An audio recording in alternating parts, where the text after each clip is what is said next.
A little over 10 years ago, I was sitting up in the ivory tower, and quite literally, the ivory tower, at the Hebrew University.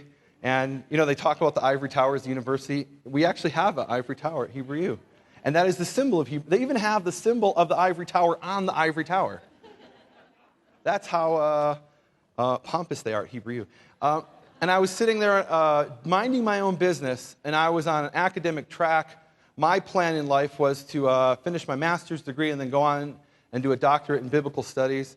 And the last thing I expected is that I would be standing here in front of a group of Christians and Messianics and having little children come up and recite a Hebrew version of the Lord's Prayer. Never expected that, never planned on that.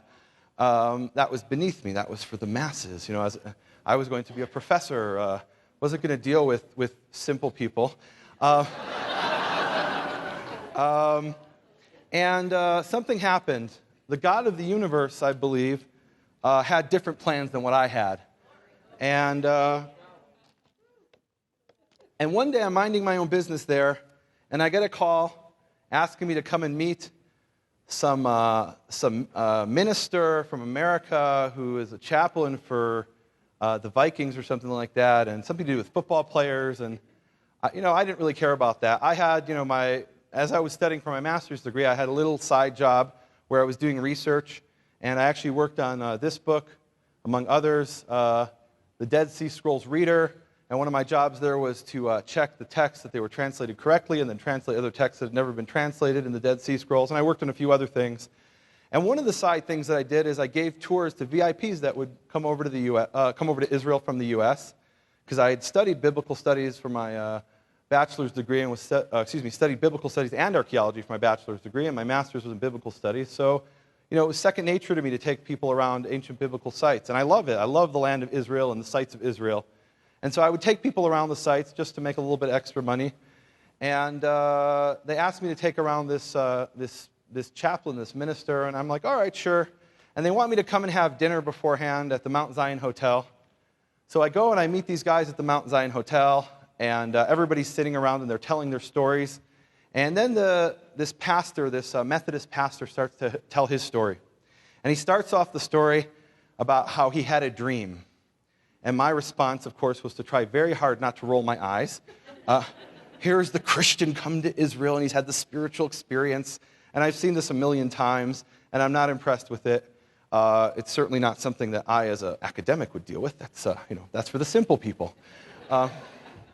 And he starts to tell me how he had a dream, and in the dream, the gist of the dream is that he's supposed to come to Israel, to Jerusalem, for Shavuot. And that caught my attention when he said Jerusalem for Shavuot. I didn't let on at the time, but it did catch my attention. And the reason it caught my attention is that there's something special about coming to Jerusalem of all places for Shavuot. Because in the Torah, there are 3 pilgrimage feasts. 3 chagim. Say chagim.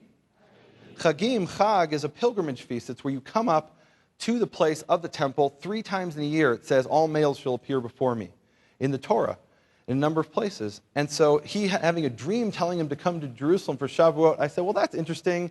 But then again, he's a Christian pastor, a Methodist. God doesn't speak to those people. This is certainly the paradigm that I was raised with, that there is a person who's unkosher, and I'm not going to be dealing with somebody like that, and certainly God isn't going to. And he tells me this story about how he had the dream telling him to come to Israel for Shavuot, to Jerusalem, and then the next part of the story made absolutely no sense to me. I thought it was completely ridiculous. He tells me how he was called by God to get a Torah scroll. Now, Torah scrolls cost tens of thousands of dollars. And so I hear him say that he got a Torah scroll. He tells me the story how he goes to a West Bank settlement, so-called West Bank settlement, a peaceful little Jewish town in what they call the West Bank. And you're laughing, but if you go to what they call the West Bank settlements, they're peaceful little Jewish towns. Suburbia. So he gets this Torah scroll, and he tells me the story how they give him the Torah scroll, and he doesn't pay any money for it, that they say you can pay for it later. And I have this picture in my head of what happened. I know exactly what happened. He got one of these cute little toy Torah scrolls that they sell for like $10, maybe $30 if it's very fancy, printed on the bottom of the what do you call those things? The sticks of the Torah scroll, it says made in China. And no, I'm serious.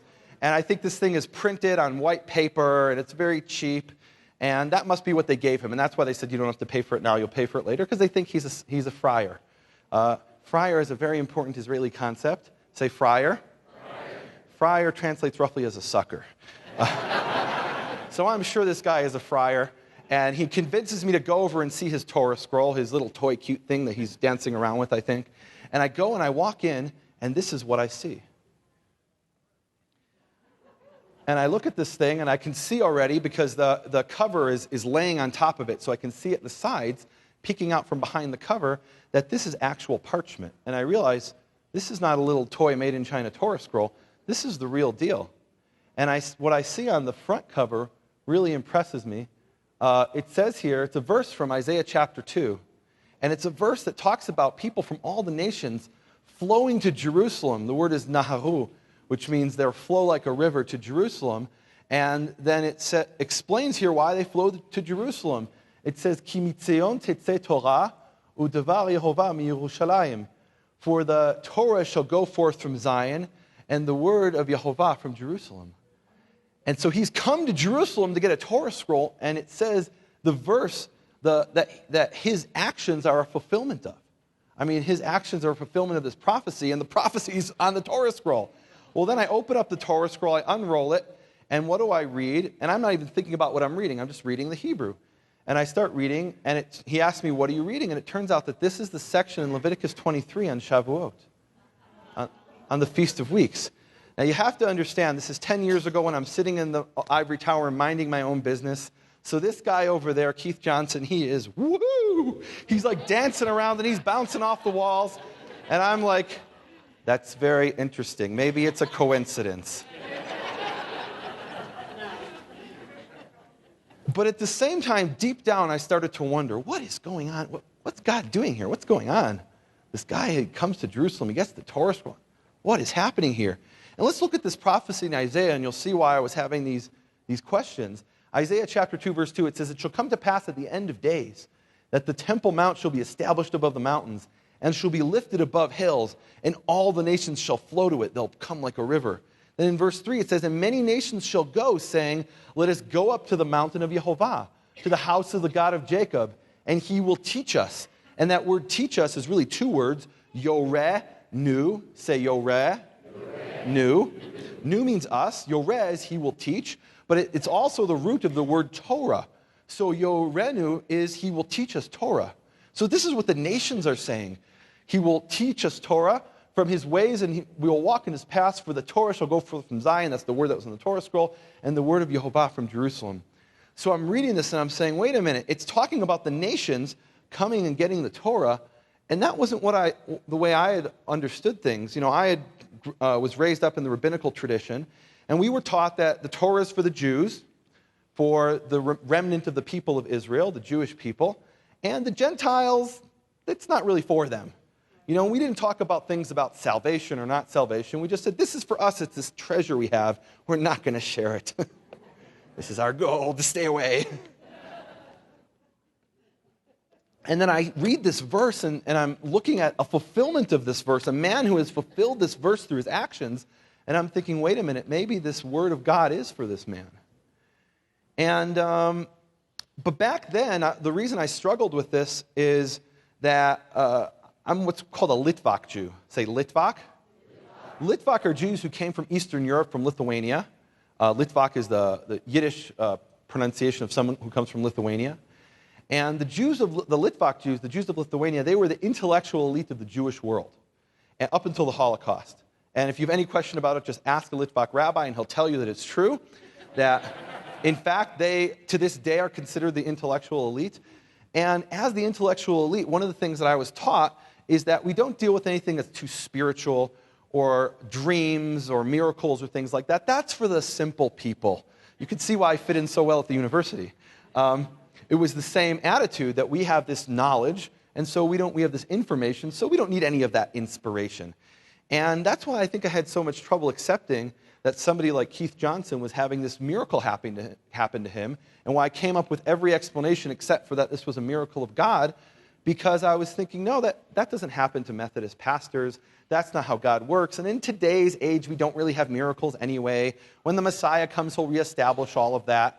That was for the ancient times and for the future, but here in the middle, we just have the information to keep us company. And, over time, and here there's actually a verse in Scripture that talks about this, that actually quotes the Litvak Jews. Did you know that the Litvak Jews appear in the Bible? Now, the prophecy in Isaiah chapter 2, verses 2 to 4 appears almost word for word in Micah 4, 2 through 4. But then Micah adds the response of the people of his day. And the people of his day, they were Litvaks. And here's what they said. They said, surely all the nations shall walk, each in the name of his God. But we will walk in the name of Yehovah our God forever and ever.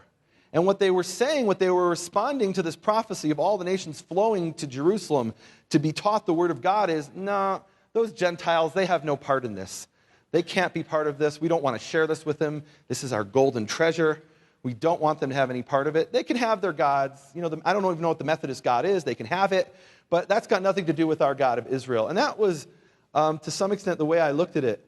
And what happened is I met more and more people that shook the foundations of this conception that I had, of this concept that I had. And here is one of the places that shook the foundations of that misconception that I had. This is a place called the Shrine of the Book. I like to call this place the Jot and Tittle Museum. And the reason I call it the Jot and Tittle Museum is that in this place, this is part of the Israel Museum, they have two things on display. One is the Dead Sea Scrolls, and the other is the what's called the Aleppo Codex, which is called the crown jewel of Hebrew manuscripts. They call it the Keter Aram Tzova, the Aleppo crown, because it's considered the ultimate Hebrew manuscript that preserves the minute points of Scripture. And 2,000 years ago, there was a man who talked about not one jot or one tittle passing away from the Torah. Do you know who said that? And the place where these jots and tittles are preserved is in this museum, the Jot and Tittle Museum. And one of my dreams in life was to get into the museum and be able to see this.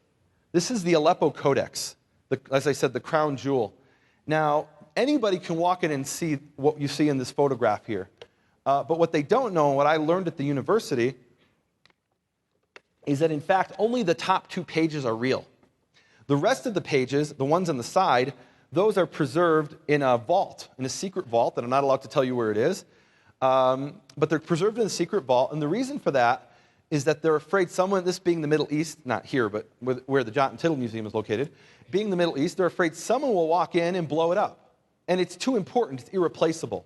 And so what they've done is taken the top 2 pages, and everything, if we can show that again, everything here on the side, that is what I call a fake. Keith doesn't like me calling it a fake. He prefers me referring to it as a replica. So everything here on the side is a replica. Only these top 2 pages are real. And the rest of it is in the vault. And so one of my dreams in life, one of my aspirations studying at the university was to get into the vault and see the original. And that's because, as I mentioned, although I was born and raised in Illinois, deep down in my heart, I'm from Missouri. And I need to see it for myself. And if you go and you take any Bible in the world, any translation of the Old Testament, of the Tanakh, into English, it's based on this manuscript, on the Aleppo Codex. And when I have any Hebrew printing, I have a dozen different Hebrew printings of the Old Testament, of the Tanakh in my house, and every one of them goes back to the Aleppo Codex. So me, being from Missouri, in my heart, I needed to get into that vault and see the original for myself. And this was a dream that I thought would never happen. I thought, how am I ever going to get in there? They don't let people in there. It's not on display.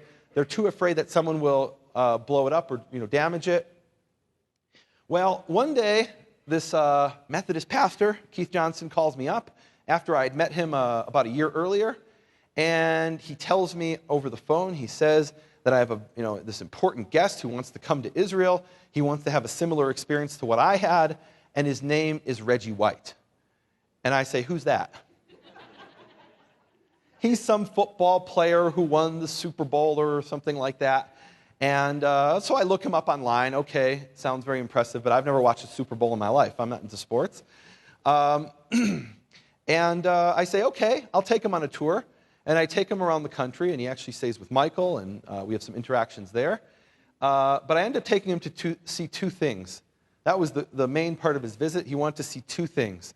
One is he wanted to go and see the the Hebrew manuscripts of Matthew. That was one of the things that we did that day. And that was no problem whatsoever. Anybody can go in and see those if you know what to look for. The second thing was a little bit more of a challenge. The second thing he wanted to see, he had been studying Scripture, and he also had been looking for the sources. He had been preaching for years in his off season. They used to call him the minister of defense. And as the minister of defense, he was preaching the standard out-of-the-box messages that he was told to preach.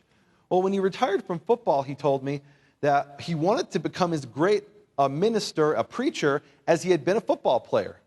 And he didn't become such a great football player by accident. A lot of it had to do with just born talent, but it also had to do with determination and working hard. And he said, I'm going to work as hard as becoming a minister, as a preacher, as I was as a football player. And he started to read the Bible. And what he was looking for is the source of all those sermons he had been preaching over the years. And he couldn't find them. And then he thought, well, maybe if I go back to the original language, I'll find them. And so he started to actually study Hebrew. And one of the things he had heard about from Keith, who let it out of the bag, was about this Aleppo codex. And specifically, that the one on display isn't the real one. So Reggie, I speak with him on the phone, and he says in this deep voice he has, and Keith can do his voice so much better, but he says in this deep voice that he wants to see the original Aleppo codex, not the replica on display, but the one in the vault. And so, all right, so what do? I call up the people at the Jot and Tittle Museum, and I say to them, can we get into the vault to see and I do what they call the PR thing. I say, there's this famous football player, who I've never heard of, coming from America, and he wants to see the original Aleppo codex. And they say to me, no problem, it's on display at the Shrine of the Book. Anybody can come in and see it. And then I say to them, no, not the replica. He wants to see the one in the vault. Then there's silence on the other end of the phone. And the guy's thinking, how does he know about this? It's a secret. Well, the guy says, no way, no go. He said, Ariel Sharon, who was the prime minister at the time, couldn't get in here to see it. It's not for tourists. This isn't a joke. This isn't a game. We don't let people in to see it. It's a national treasure that just is not available for people, for the general public. And I said, okay, I did the best I could, and I hung up the phone. I tried. You know, all you could do is the best you can. About an hour later, I get a call from that guy's boss. And turns out that one of his big donors is a huge football fan. And he says, not only can you come in to see the vault, but I'll take you there personally to show it to you. And this is how I ended up in the vault, seeing the original Aleppo codex. This is me about 80 pounds ago. And this is Reggie of blessed memory. And here is the original Aleppo codex. And the guy's got the white gloves. He can't touch it directly because the acid on his hand will damage the paper, the parchment. It needs to last another 1,000 or 2,000 years. And this was one of the high points of my life, getting in to see this Aleppo codex in the vault. And you probably can't see the excitement on my Litvak face, but it's there. But Reggie and Keith and others like them coming to Israel and interacting with them made me start to think, what is going on here? My conception was what it said in Micah. We've got our God, they got their God, never the twain shall meet. You've got no part with us. And as I'm interacting with more and more people and I'm seeing their love for the Word of God, and they have the same love for the Word of God that I have, and I'm thinking, something's happening here. And, let me share a little bit about my past that opened me up to this. This is, does anybody know what this is? If you show the slide. What is that? What does that represent? Can somebody tell me? Yeah, we know it's the Star of David in a chain. You're not blind, okay? But what's the significance of that? And if you don't know, then you're not a Jew who grew up in the 1980s. When I was growing up, this was the symbol of the day. Every synagogue had this emblazoned on the front of the synagogue. And this was the symbol. It was part of something called Operation Exodus, which was a program to free the Jews of the Soviet Union.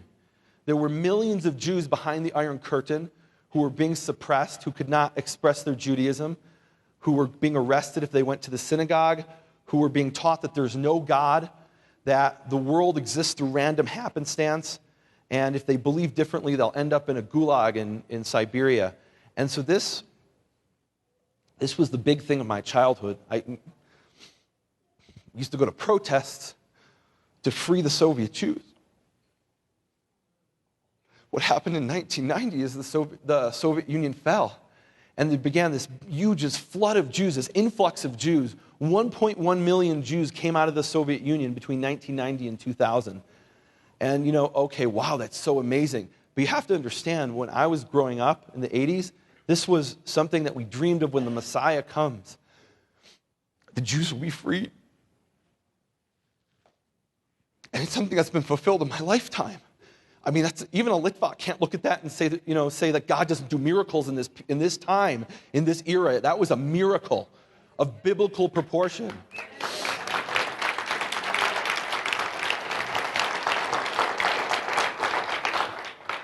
And then about a year later, this happened, or about the same time, actually. Can we see this slide here? This was the Jews of Ethiopia who had been there in exile for 2,000 years, living in mud huts and villages without electricity. And I remember I was back then, it was 1990 actually, May of 1991. And it was my year just after high school. And I went to Israel not to move. I mean, I didn't immigrate there, but I went there just for 1 year to volunteer on a kibbutz. And part of my lifelong dream before I went to university was to be a dirt farmer. And the reason I wanted to be a dirt farmer is I read in the Bible about my ancestors, the Israelites, who were farmers. And I said, okay, I want to be a farmer. And of course, my thinking growing up as a city slicker in Chicago is you don't need to go to university to be a farmer. Even though everybody in my family went to college, I'm going to be the first one not to go to college. Because what do I need to go to college for to be a farmer? Little did I know that Israel is some of the highest tech farming in the world, agriculture in the world. But anyway, that year I was a dirt farmer. And I worked the fields. I literally, got up at 4:30 in the morning, drove out in a tractor into the fields, and most of what I did had to do with irrigation technologies. And one day I'm standing there alone in this field, and I see a mobile home driving by on the highway. And I'm like, what? That's a strange thing. You might see that in Texas and New Mexico. But that's a very uncommon double-wide trailer coming by in the back of a truck in northern Israel. You don't see that. And then a few minutes later, there was another one, and then there was a whole line of these trailers coming by. And I heard on the news that night that they had... there was a communist regime in Ethiopia that would not let the Jews leave, and the regime fell, and the people of Israel didn't know if that vacuum that was created by the fall of the government would last 3 days or 3 minutes. And they sent over hundreds of planes to get the Jews out of Ethiopia, and they brought out tens of thousands of Jews. And what I was seeing, the line of the double-wide trailers was where they were going to settle them that day. And that is a miracle of biblical proportions.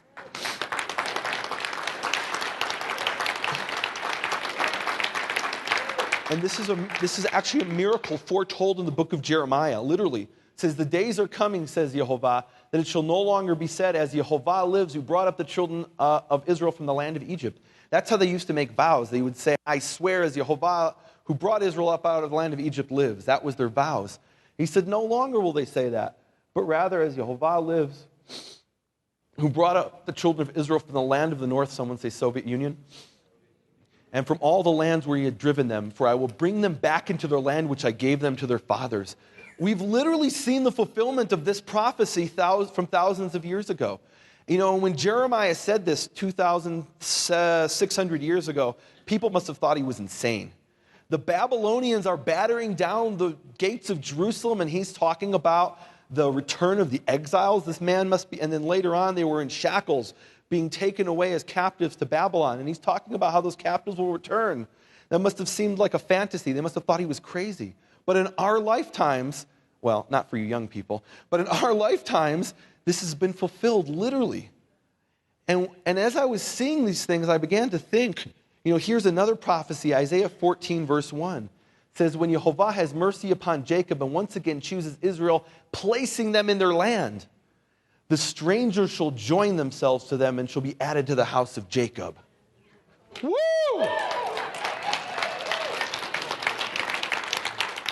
Now, here's the really exciting thing. The phrase shall join themselves, those three words, shall join themselves.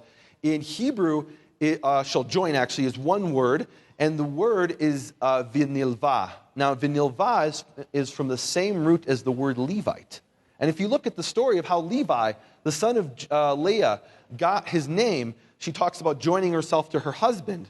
So what it's saying here is that the strangers shall Levite themselves, be added to the house of Jacob. Now, this is a biblical prophecy that I think I'm increasingly seeing around the world being fulfilled. I'm seeing people like the Methodist pastor and the football player and people who I would never think have any portion with the house of Jacob, with my people. They're coming and they're telling me they love the Torah. That,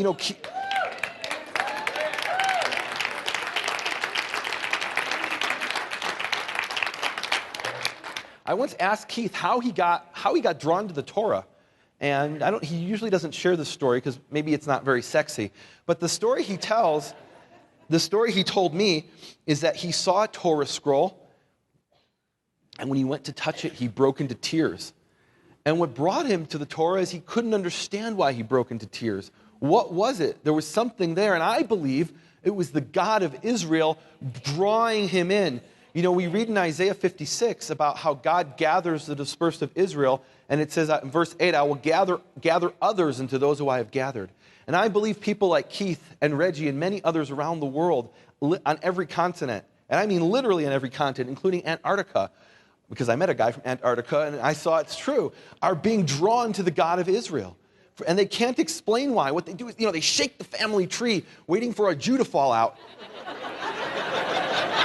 And nothing falls out. There's no one in their heritage that they can find that's Jewish. And I believe, and you know what? I don't think you have to invent a Jewish ancestor.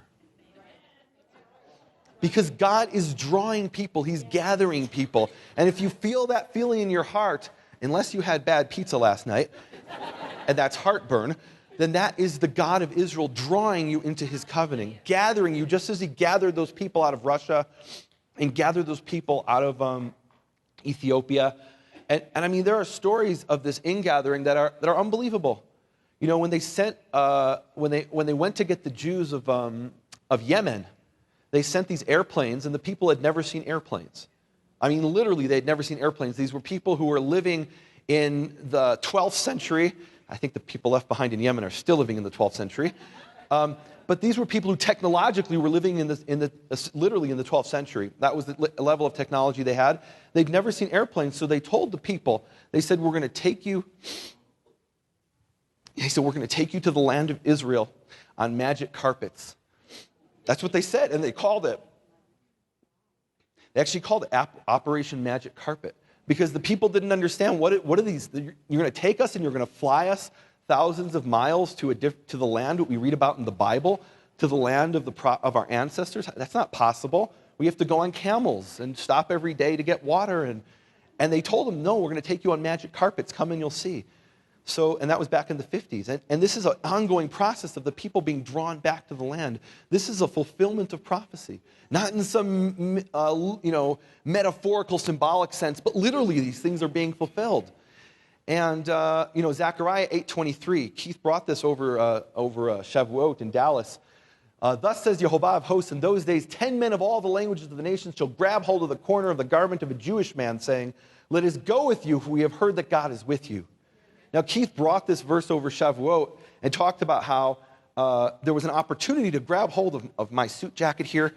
And now a couple of the people watching online, somebody say morons, a couple of people, most people got it, but there were a few people watching online who saw this and said, oh, Keith is proclaiming Nehemia to be the Messiah. Morons. Seriously. So let me share with you a little technical detail. Put the inspiration aside and talk information. There's something in Hebrew called the collective singular. Say collective singular. Collective singular is this concept in the Hebrew language. It's actually in all Semitic languages, but in Hebrew as well. And the idea of the collective singular is if you want to refer to an entire category, you refer to the one. And so, for example, when God created the birds, it says literally in Hebrew, and God created bird. Now, in English, it translates it as birds because their English doesn't have a collective singular, but Hebrew does. So when you see that singular, it's the category of bird. And I love this example, is an example in Exodus where it talks about how Moses, or God through Moses, brings the plague of the frogs. And it says that a frog ascended over Egypt. And actually, the rabbis, I think half jokingly, say that there was a giant frog, and then it split up into millions of tiny frogs. No, but really that's an example of the collective singular, and it means the category of frogs came over Egypt, not a singular frog. And when it says the Jewish man there, it doesn't mean a specific Jewish man named Nehemia Gordon or Bill Rabinowitz. It means the category of the Jew, and not literally 10 Gentiles, but 10 different languages, meaning many different languages, the category of Gentiles. That's what it's talking about. And what it's talking about is the joining of the Gentile and the Jew, saying, let's go together to the God of Israel and understand this God of Israel and look in the oracles of God and see what he has for us to say, and what he has for us to do, what he's telling us to live by. That's what I think it's about. Zephaniah 3:9 is one of my favorite verses.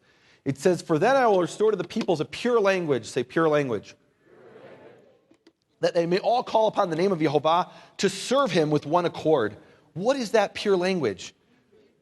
And how do you know it's Hebrew? Look, I'm the Litvak. You can't just tell me, oh, well, I feel in my heart spiritually it's Hebrew. You can say that if you want, but I don't buy it. I need solid evidence, proof. That's what that's what being a Litvak is about. I need show me. The people from Missouri, they're Litvaks. So how do I know that the original language, the pure language, is the original language Hebrew? Well, Genesis 11:1 says, and the whole earth was one language. And I know that's Hebrew, not because I just feel it deep in my heart. I can prove to you from Scripture. My book, The Hebrew Yeshua versus the Greek Jesus, talks about this a little bit. Actually, I don't think it does, but it's a good book anyway. I don't know. Oh, I know I brought that because I have examples there of Hebrew word puns that show you that the name Adam and the name Eve, that those only make sense in Hebrew when you hear the explanation for the name. Remember Yeshua and Yoshia from before? That only made sense in Hebrew? Same thing with Adam and Eve. And so I brought other examples here. Their son Cain in Hebrew is Cain. Say Cain. And why is he called Cain? Because Eve said, I created a man with Yehovah. That's what it literally says in Hebrew. And the word for I created, those two words, is kaniti. Say kaniti. So he's called Cain because she said kaniti, I created. Okay, that's the name Cain. Doesn't work it may coincidentally work in some language like, I don't know, Tagalog. But if you look at all of the examples, they only work collectively in Hebrew. Let's look at another example. And why am I bringing this? This is before God mixed up the languages, when there was one single language. So what language was that? It had to be Hebrew. Seth, the second son there, or the third son, is in Hebrew Shet. Say Shet. And why is he called Shet? Because his mother says, for God appointed for me another descendant. And the word appointed is Shat. He appointed. Say Shat. So why is he called Shet? Because Shat, God appointed for me. All of these examples only work in Hebrew. Here's another one, Hevel. The name Hevel, it doesn't say he's called Hevel for this reason, but it's obvious when you read the story. The name Hevel means vanity, emptiness. And why is he called that? Because he had no continuation. Nimrod is my favorite example. His name means let us rebel. Why do you think Nimrod was called that? Maybe because we pronounce, anyway, his name is actually Nimrod. But anyway, and if you pronounce it Nimrod, that's kind of a Nimrod thing to do. But Nimrod was called that because, why? Because apparently at the Tower of Babel, he said, hey, let's rebel against God, the creator of the universe. Let's build a tower and go up to heaven. And at that point, God said, okay, enough of Hebrew being for everybody. I'm going to mix up the languages now.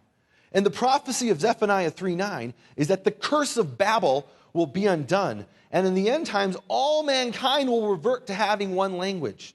And not only that, but they'll have that language so they can call upon him. Oh, I got to bring this. They can call upon him with one accord. The noble donkey. Isn't he cute? Now, why do I bring this picture? This prophecy of all mankind having one language, in order for that to be fulfilled, we got to start off with, I think, the people of Israel speaking that language. And that's something that we take for granted today. There are millions of people around the world today that Hebrew is their native tongue, but that was not always the case. Go back to before 1880, and there wasn't a single human being that spoke Hebrew as their native language. Not a single person on earth. And there was a man with a dream named Eliezer ben Yehuda. And he said, I'm going to bring this language back to life. And he went on a boat in 1880 to Israel with his wife, who didn't speak a word of Hebrew. And as they were pulling into the port of Jaffa, he said to her, these are the last words I will speak to you in German. That was the language they spoke in his house. Henceforth, we shall only speak Hebrew. She learned very quickly. When their son was born, his name was Ben Sion, son of Zion, and he was the first person in modern times to speak Hebrew as a native language, as the first language. And in fact, his father, Eliezer, made his mother take a vow that she would never speak to him in any language but Hebrew. And he grew up speaking Hebrew as his only language. Later, he learned other languages, but he grew up speaking Hebrew. And today, there are generation after generation of people who speak Hebrew as their native tongue. Now, I didn't grow up speaking Hebrew. I grew up speaking this weird Germanic language that comes, which is a mix of something from the Angles and the French, and it's called English. Have you heard of it? But I grew up reading Hebrew. I was taught to read the Hebrew alphabet alongside the English alphabet in kindergarten, if I'm not mistaken. But I couldn't really understand everything. Over the years, I learned more and more. But at one point in my education, my father decided to take me out of this school that was what's called a Zionist school. It was, do you all know what Zionists are? Zionists are Jews who believe that the land of Israel belongs to God's people and that we are to live in it if we have the opportunity. And so I was going to a Zionist school, and my father said, I'm going to take him out and put him in the ultra-Orthodox school. My grandmother, who came from Lithuania, she was a Hebrew teacher, and she was livid about this. She was so upset. She said, if you take him and send that to that school, which is more religious, he'll have less knowledge of Hebrew. Well, after about a year or two in that school, my grandmother was trying to convince my mother to pull me out of the school, send me back to the Zionist school. And to prove that I needed to go back to the Zionist school, she was saying, look, your son isn't learning Hebrew. And this is the language of our people. He's learning all kinds of rules and regulations and traditions, but he's not really learning the Hebrew language like he should be. And my father wanted to prove her wrong. And so he cracked open the book of Genesis, pointed to a random verse, and asked me to translate it. And it just so happens that it came up to be this verse. And I translated it. Genesis 34:4, it said, and Shechem said to his father, Hamor. Now, in the English, you'll see Shechem and Hamor, but it's pronounced Shechem, say Shechem, and Hamor, say Hamor. Well, I read this verse, and my knowledge of Hebrew was so limited that I didn't read it correctly. I translated it, each word by itself, and then put the words together. I basically translated it literally. And because of that, I read it as, and shoulder said to his father, donkey. True story. I knew how to translate the words, but I didn't know how to translate the sentence. And it took quite a few years of study before I got to that point. But actually, it's very interesting because the word Shechem means shoulder, but it's also the name of a city in northern Israel. The city, and what's the English name of that city? Can somebody tell me? Well, Shechem, yeah, but that's the English pronunciation. Nablus. Nablus is the Arabic name for it, that they usually refer to it as English as Nablus. So that's Shechem, or Shechem. And Hamor was this guy's father, and his father's name meant donkey. And why was his name donkey? He was probably a really stubborn guy.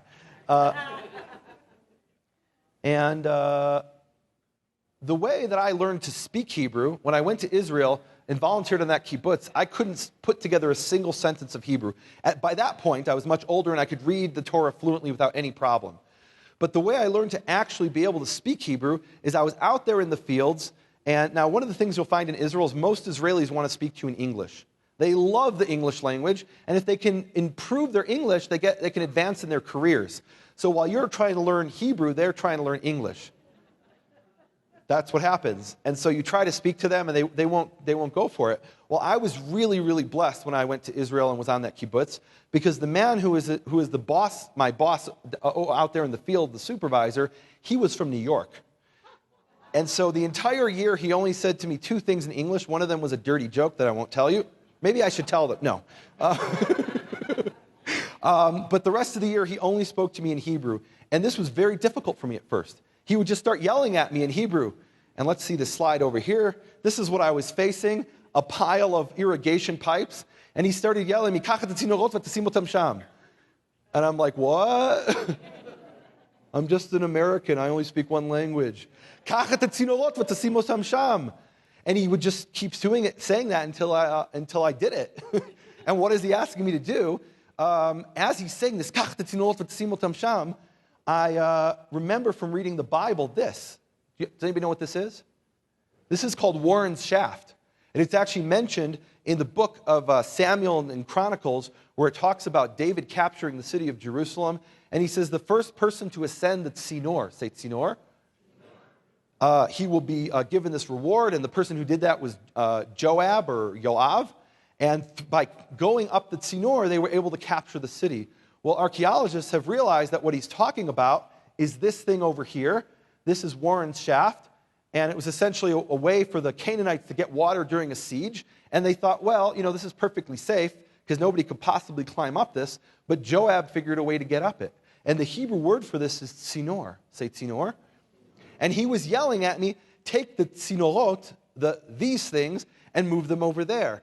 Now, there was no shafts out there in the fields, but I realized after he said it about 40 times that, in ancient Hebrew, it was a shaft for drawing up water. In modern Hebrew, it's a aluminum pipe.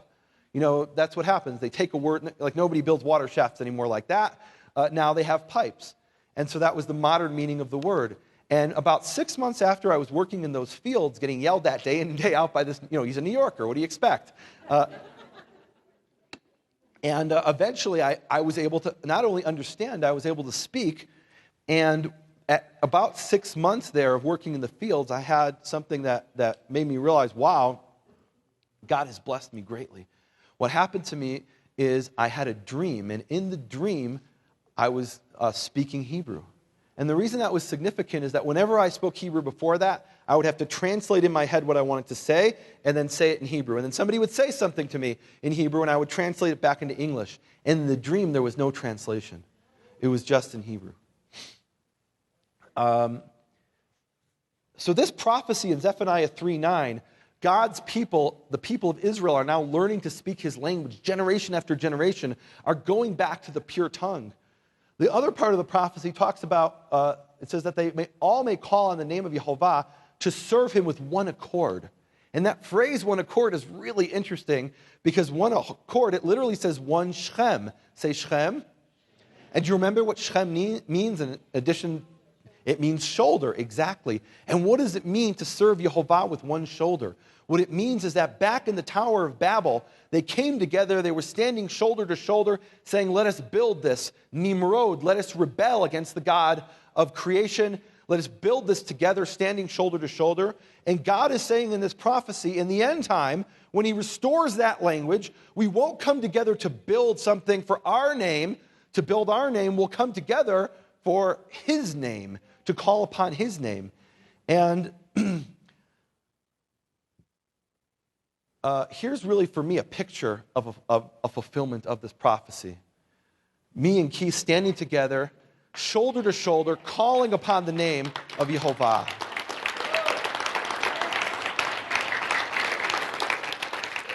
Now, I know there's a moron out there watching on cyberspace who's going to say, Nehemia has proclaimed Keith to be the Messiah. Lest you think that, what I'm saying is this is a picture for people to emulate, not that I'm something special or Keith is something special, but that, although Georgia thinks I'm quite special, my dog, but that this is simply a picture of the fulfillment of prophecy, and it's one that can be repeated. It's one that can then spread throughout the entire world where all mankind is standing together shoulder to shoulder, not to build up our own names, but to build up his name. May it be soon. I'm going to close with this, which is a verse from Genesis chapter 12, verse 3. And it says, V'nivrechu v'cha kol mishpachot ha'adama, which means, and in you all the families of the earth will be blessed. And the Hebrew phrase, will be blessed, those Hebrew words, is the one Hebrew word, v'nivrechu. Can you say v'nivrechu? I don't feel like you're really, let's do it again. V'nivrechu. All right, you're working with me. Excellent. So v'nivrechu, and in you, now who was this said to? It was said to Abraham, who back then was known as Abram. Somebody say first witness. This verse appears almost word for word a second time in Genesis chapter 18, verse 18. It says, "V'nivrechu vo kol goyei haaretz," and in him all the nations, instead of families, all the nations of the earth will be blessed. And again, it's v'nivrechu. Say v'nivrechu. Somebody say second witness. It appears with a slightly different wording. Instead of v'nivrechu, it's v'hitbarachu. I won't confuse you by making you say that, but it's the same, another form of the same word. Genesis 22:18, again, third time now to Abraham. "And in your descendants all the nations of the earth will be blessed." And again, it's the same root, which is 3 Hebrew letters. The letters bet, say bet, resh, chaf. Now those 3 Hebrew letters come from the word berech. Remember I mentioned how Hebrew starts off with concrete concepts, which then become abstract? The concrete concept here, or term, is berech. This is a berech, a knee. Say knee. So if you want to translate it literally, in your descendants and all the nations of the earth will be need, or something to do with knees. It doesn't make a lot of sense if you translate it literally, but the concept of blessed comes from the knee. Now, originally when somebody would kneel down before God or a king and bless them, that's how we got the term for blessing, because they were on their knees. And when a father would bless his son, he would put his little son on his knee and bless him. And that's where we get how it's connected to knee. But that's not quite what's going on here. Because how is it that all the families of the earth are blessed through Abraham and his descendants? Let's look at a few more verses. Genesis 26:14, this blessing is passed on to Isaac. Somebody say not Ishmael. Is passed on to Isaac, and it says, "V'hitbarachu b'zaracha kol goyei haaretz," and in your descendants all the nations of the earth will be blessed. Somebody say fourth witness. Fifth witness, "V'nivrechu," again, "V'nivrechu, b'cha kol mishpachot ha'adama u'v'zarecha," and in you and your descendants all the families of the earth will be blessed. 5 times we have this prophecy. Is this something important or some trivial thing? I think it's important if it's mentioned 5 times. Well, here's what it means. Well, let me before I get to that, should I bring that? All right, I want to bring that. You know, this was something that a Messianic rabbi told me down in Florida, a rabbi named Ira Michelson. Hi, Ira. He told me this explanation, and I thought, oh, that's some stupid Christian thing. He's bringing his baggage from all those years and, being influenced by that stuff. But then I thought, okay, I'm going to go and investigate and see if this is actually the case. And what I found, and I'll tell you in a minute what I'm talking about, what I found is that the rabbis talk about their understanding of what it means for all the families of the earth to be blessed. And here's what they said. It's in the Talmud. They quote this verse. They say, it says, Rabbi Eliezer said, "What is meant by the verse, and all the families of the earth will be blessed, v'nivrechu, in you? The Holy One, blessed be he, said to Abraham." Now, this isn't in the Bible. It doesn't literally say that, but it's a paraphrase of what they understand. "I have 2 good branches to graft into you, Ruth the Moabite and Nehemia the Ammonite." Now, what's going on there? What's happening is the rabbis interpreted v'nivrechu, say v'nivrechu. They interpreted that as an agricultural term. And it turns out there's an agricultural term, lehavrich, from the same exact word meaning knee, and it means to graft. Now, why does it mean to graft? Because in ancient agriculture, there were 2 ways of grafting on a branch. You could lop off the old branches at the root, at the trunk, and then you tie or attach somehow the branch onto that root, and it will grow into it, and that's a way of grafting.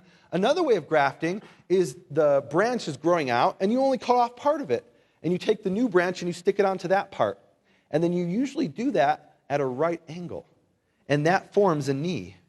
And hence, to knee, lehavrich, is to graft. Now, when I saw this in the writings of the rabbis in the Talmud, I got to admit to you, I wasn't very impressed. Because, after all, the Talmud says all kinds of wacky things. It really does. What I did want to see, though, is what do the Hebrew linguists say? The great experts of the Hebrew language. And many of them lived many years after the Talmud. One of the greatest ones is a rabbi named Rashbam. Rashbam was the grandson of Rashi. And he's actually considered to be one of the greatest Bible commentators who ever lived. And Rashbam, and let me just show you this, by the way. We have here, what they've done is they've taken v'nivrechu, say v'nivrechu, and the word brechot, say brechot. Brechot means branches in an agricultural term, and lehavrich, which means to graft, say lehavrich. And they say, wait a minute, all three have the same root. V'nivrachu instead of, and they will be blessed, can mean, and they will be grafted. And this is what the Rashbam says. He says, will be blessed. This is a term of grafting. That is to say, the families of the earth will be mixed in with your family. And so, and in you and your descendants, all the families of the earth will be blessed, can be legitimately translated based on sound Hebrew linguistics as in you and your descendants, all the families of the earth will be grafted. Woo!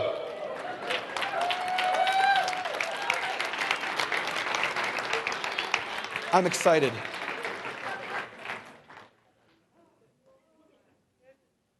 Now, that's really interesting. So what's going on here? You know, I mean, I don't got to tell you guys that in the New Testament, Paul has this whole image of the grafting in. You know, Paul, though, tells us he was a Pharisee. And he was probably aware of this interpretation of the rabbis. That in Genesis, when it talks about all the nations of the earth being blessed, that the way they were going to be blessed was to be grafted into Israel. And isn't that amazing?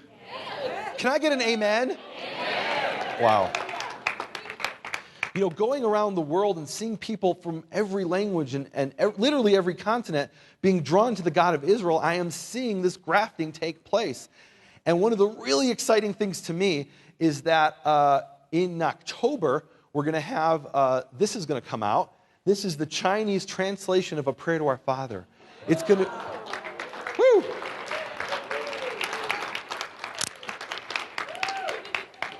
Lest you think I'm excited about this because I'm going to be making a whole bunch of money, the Chinese translator wrote to Keith and me, and he said, in order to be able to, what he wants to do is be able to give away thousands of copies to pastors in mainland China. Because the truth is, they don't have the availability to buy books about this topic in China. It's not readily available, but they're doing a conference, and he wants to be able to give away 5,000 copies. And he said, in order to be able to do that, I need you, Nehemia, and you, Keith, to give up your loyalty. And I said, give up my loyalty? No way am I going to swear loyalty to the government of China. I don't know what you're talking about. I will not do that. I'm a very loyal person, and I'm very loyal to Keith. And Keith explained to me, he says, Nehemia, he means give up your royalty. So we've given up our loyalty, in order to get this book into the hands of 5,000 Christian pastors from mainland China.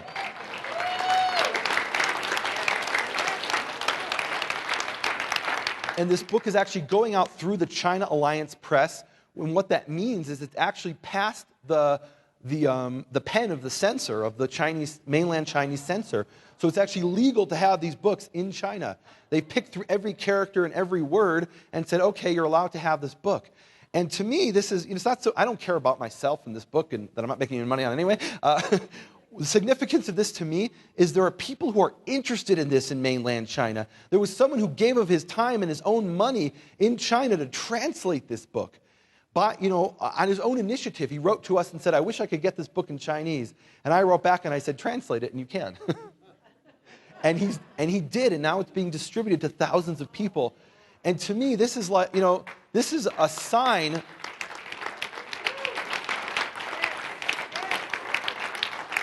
This is a sign of great things that are happening, that people around the world are being stirred. Something in their heart is drawing them into the covenant, into the God of Israel.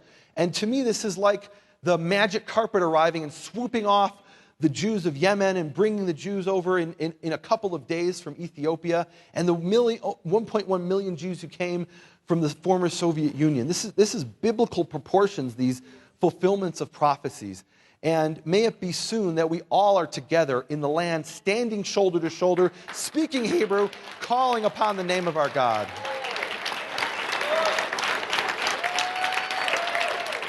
What? One final thing I didn't bring. I have another slide.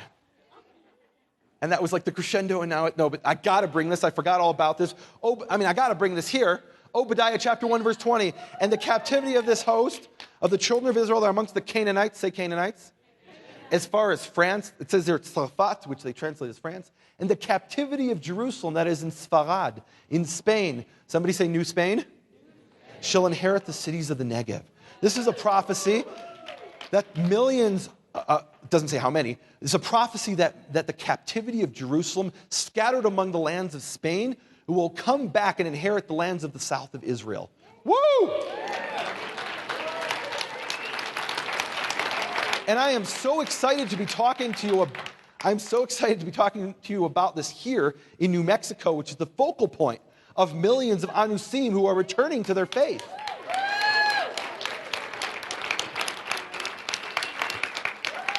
Now, when I first talked about this with Keith, about coming here, and actually he was talking and I was typing because I lost my voice, and for 3 days I couldn't speak. Literally, I couldn't put out a peep. And I'm thinking that maybe I couldn't put out a peep so that God would be preparing me for Yom Teruah. Because say Yom Teruah.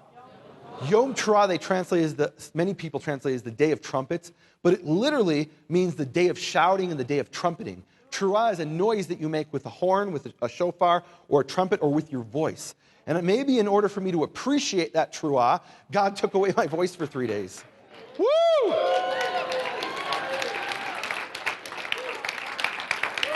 Now let's look at, we're almost done. Let's look at this verse here, Matthew 24:31. And he shall send his angels with a great sound of a trumpet, and they shall gather together his elect from the four winds, from one end of the heaven to the other. Now, hold on, let's back up. I'm a Karaite Jew. I'm not supposed to be bringing this verse. And I know some of my Jewish brothers and sisters are going to throw me under the bus for bringing this. But before they do that, I want to show you where this comes from. You know, Paul in Romans talking about grafted, he didn't make that up. That was from Genesis. So where does this come from? And I think it starts out in Numbers chapter 10, verses 5 to 7. It describes there are two different types of blasts of the shofar. The first one is called tekiah, say tekiah. The other is called truah, say truah. And tekiah was to gather the camp. Truah was to move the camp. And this was the instructions in the desert when they were moving as a camp, all of Israel. Tekiah, he would gather the camp. And truah, he would move the camp. Now, what is the difference between tekiah and truah? And the truth is there are different traditions in the Jewish sources about what exactly these are. But basically, we know that tekiah is a long, unbroken sound, and truah is a staccato, like sound. So I'm going to ask because I'm asthmatic, I'm not going to blow the shofar, but I'm going to ask my shofar expert, the Methodist Keith Johnson, to illustrate for you the tekiah and the truah. So can we get a tekiah, Keith? Gather the camp. And now a truah, Keith. Excellent. Now that is to move the camp. And maybe those instructions for the camp in the desert will be applied again in the end times when God wants to gather the people and then tell the people to move.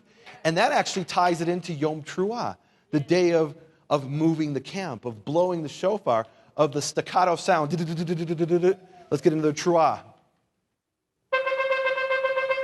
Woo!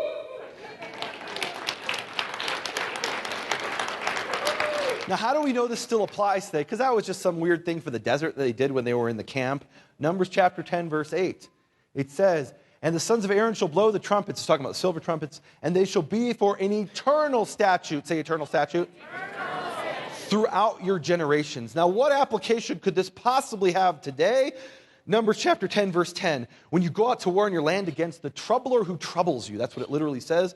Your troubler who troubles you, you shall blow a truah on the trumpets, and you shall be remembered before Yehovah your God, and you shall be saved. Somebody say saved? From your enemies. So when you go out against your troubler and you blow the truah,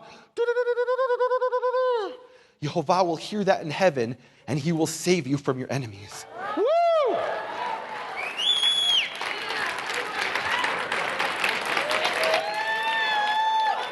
I was just minding my business in the ivory tower. I wasn't looking for this. He had other plans. Last verse, and then I'll close. Isaiah 27:13. And it shall come to pass on that day, a great shofar, woo, will be blown. And those who are... There it is. On that day, a great shofar will be blown, and those who are perishing in the land of Assyria and the outcasts in the land of Egypt will come and bow down to Yehovah on the holy mountain in Jerusalem. And may that be soon that his messengers go forth and blow that great shofar. And when you hear that blow, the blow of that great shofar, don't shut the door.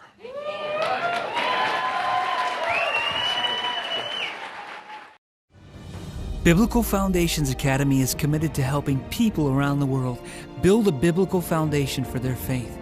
Visit our website, bfainternational.com, and sign up as a free member of our academy to get instant access to hundreds of online resources and to receive our BFA Bulletin. Remember, BFA International depends on tax-deductible donations from viewers like you.